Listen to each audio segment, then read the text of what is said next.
कि अब तक देश में 3 करोड़ 60 लाख से ज़्यादा टेस्ट्स कंडक्ट किए जा चुके हैं।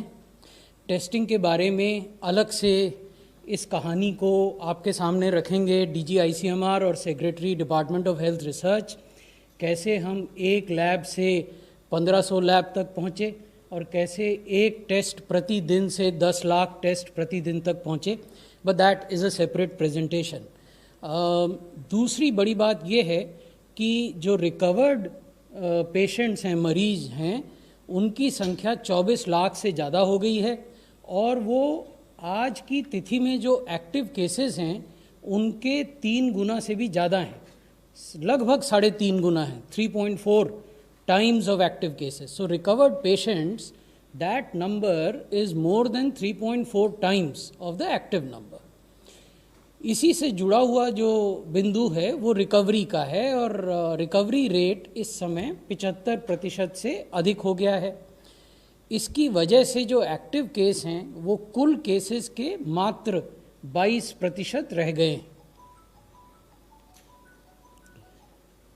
अब टेस्टिंग इंफ्रास्ट्रक्चर जो कि जिसके बारे में एक अलग से प्रेजेंटेशन है, उसमें लगातार बढ़ोतरी हुई है देश में, चाहे वो प्राइवेट लैब्स हों या सरकारी लैब्स हों, सब में एक्सपोनेंशियल इंक्रीज़ हुआ है। उसकी वजह से जो टेस्टिंग की नंबर है वो बढ़ी है और 25 अगस्त तक देश भर में 3,68,25,520 टेस्ट किए जा चुके हैं। ये महत्वपूर्ण बिंदु मैं आपके दृष्टि में लाना चाहूँगा। हम मंत्रालय के स्तर पर ये मॉनिटर करते हैं कि प्रतिदिन जो हमने टेस्ट किए उनमें क्या पॉजिटिविटी आई, प्रत्येक सप्ताह जो रोलिंग 7 डे एवरेज होता है उसमें क्या पॉजिटिविटी दिखाई दे रही है, और जो हिस्टोरिकल क्यूमुलेटिव पॉजिटिविटी है आज तक हुए टेस्ट्स की वो क्या है। अब यहाँ इस ग्राफ में जो महत्वपूर्ण बात है वो ये है कि मैं आपको 13 अगस्त की ओर लिए चलता हूँ। 13 अगस्त का अगर आप बार देखें तो उस दिन तक 2,68,00,000 टेस्ट देश भर में हुए थे और पॉजिटिविटी 8.93% थी। अब अगर आप 25 अगस्त को देखें तो 2,68,00,000 से बढ़कर टेस्ट्स की संख्या 3,68,00,000 हो गई। उसके बावजूद पॉजिटिविटी घटकर 8.60 हो गई। तो जो बिंदु हम आपके समक्ष रखना चाह रहे हैं वो ये है कि while the number of tests have increased exponentially, there is a steady decline in the positivity rate। जहां एक और टेस्ट की संख्या में अप्रत्याशित वृद्धि हुई है, वहीं दूसरी ओर जो पॉजिटिव लोग निकल रहे हैं उस टेस्ट की वजह से उनकी जो प्रतिशत है वो लगातार गिर रही है। तो ये तो क्यूमुलेटिव पॉजिटिव परसेंटेज हम आपको दिखा रहे हैं। इसके अलावा जैसा मैंने आपको कहा, हम 7 दिन के रोलिंग एवरेज की पॉजिटिविटी को भी देखते हैं। तो वो इसमें नहीं है, लेकिन मैं आपको बताना चाहूँगा कि अगस्त का जो पहला सप्ताह था उसमें 7 डे रोलिंग एवरेज के आधार पर जो पॉजिटिविटी देश में थी वो 11% थी। So in the first week of August the positivity percentage on a 7 day rolling average was 11% and this has come down, again 7 day rolling average, this has come down today to 8%। तो अगर आप historical positivity देखें तो वो 8.6 है। अगर आप 7 day rolling average में पॉजिटिविटी देखें तो वो 8% है। तो लगातार इसमें भी गिरावट आ रही है। ये है कि हम प्रतिदिन प्रति मिलियन कितने टेस्ट करते हैं, ये भी 7 दिन के मूविंग एवरेज के आंकड़े हैं। 1 अगस्त को 363 प्रति मिलियन टेस्ट होते थे, अब ये टेस्ट बढ़कर 600 से अधिक हो गए हैं। 23 अगस्त को हमने 619 टेस्ट प्रति मिलियन किए।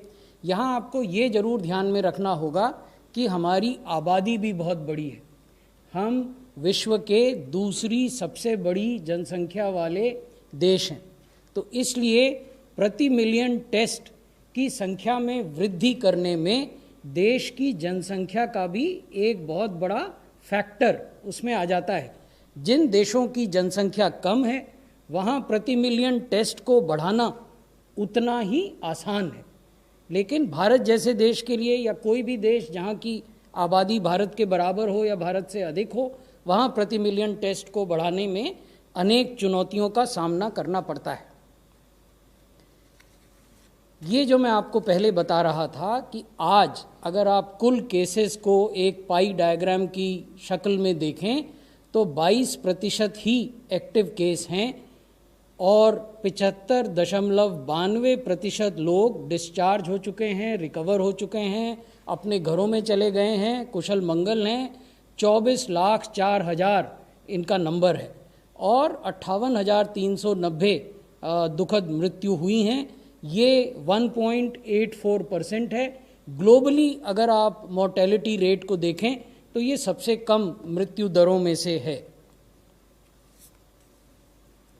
तो आज जो वास्तविक केस लोड है कोविड-19 का देश में वो 7,04,338 है और जो रिकवर्ड केसेस हैं वो 24 लाख से अधिक हैं।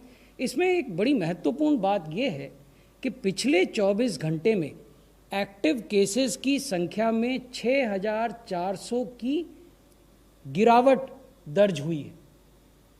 तो ये भी पहली बार हुआ है जबकि active cases have reduced by 6,423 in the last 24 hours. It is because of the fact, वो भी हम आपको अगली बार दिखाएंगे, आज हम उसको नहीं आपसे साझा कर पाए। अगर आप प्लॉट करें किसी ग्राफ पर rate of increase of active cases day on day और वीक ऑन वीक, तो आप पाएंगे कि देश भर में जो rate of increase of active cases है उसमें भी डिक्लाइनिंग ग्राफ है। तो ये भी एक महत्वपूर्ण तथ्य है। अब है कि क्रिटिकल केसेस की क्या स्थिति है, क्योंकि एक अन्य आपसे इंटरैक्शन में हमने ये आपके संज्ञान में लाया था कि लगभग 15% केसेस ही अस्पतालों में आते हैं। अस्पताल 3 श्रेणियों के हैं। कोविड केयर सेंटर हैं जिसमें केवल आइसोलेशन बेड्स हैं, उसके बाद कोविड हेल्थ सेंटर्स हैं जिसमें बेड के साथ ऑक्सीजन है और डॉक्टर ऑन कॉल है, फिर डेडिकेटेड कोविड हॉस्पिटल्स हैं जिसमें आईसीयू भी हैं, वेंटिलेटर भी हैं, ऑक्सीजन भी है, डॉक्टर्स भी हैं, सारी सुविधाएं हैं। लेकिन कितने पेशेंट हैं जो ऑक्सीजन सपोर्ट पर हैं? तो आप देखेंगे कि कुल एक्टिव केसेस के केवल 2.70% ही ऑक्सीजन सपोर्ट पर मरीज हैं। वैसे ही आईसीयू में 1.92% मरीज हैं और वेंटिलेटर पर 0.5% से भी कम 0.29% मरीज हैं। This is a important aspect. If we look at critical cases across the country, we find that only 2.70% of patients are on oxygen support. This is 2.70% of the total active cases reported today in the morning. Similarly, only 1.92% patients are in ICU and 0.29% patients are on ventilators. मैंने आपको अभी निवेदन किया था कि कुल जो मृत्यु हुई हैं वो 58,390 हैं।